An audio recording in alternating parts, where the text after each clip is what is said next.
through exactly the same struggle you're going through today.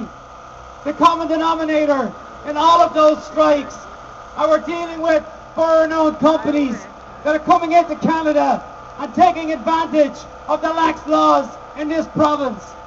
Clearly, they know they can bust scabs across our picket lines at will. They know they can go to the courts and get injunctions against these workers every single day of the week. Down in Brantford, we have USW members taken into court for simply taking photographs of the scabs crossing a picket line. After 2 years of being on strike, you have to say to yourself, this is not a fair and balanced collective agreement system, a bargaining system that we've got in this province any longer. When you put workers on strike for 2 solid years, or in your case, for 8 solid months, you know full well that that's an abuse of workers, that's an abuse of a system that was never intended to use it to keep people rotting on a picket line for months on end, or in some cases for years on end. So my friends, first off I got to commend all of those workers who stayed on this picket line for 8 solid months. Hats off to you sisters and brothers for taking on that struggle.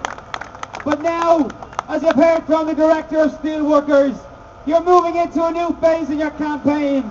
And this is a phase where I'm hoping we can begin to mobilise the rest of the labour movement in behind your strike.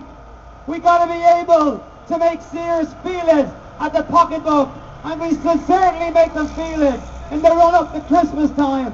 We ought to be outside of every one of those Sears stores anywhere in this province to send the signal that we'll not be beaten into submission and we'll not be starved into submission by the antics of this government and of the employer. We demand, as a recourse, we demand to have anti-scab legislation in this province, such that workers, when they go out on strike, that they have a fighting chance to be able to get a decent collective agreement.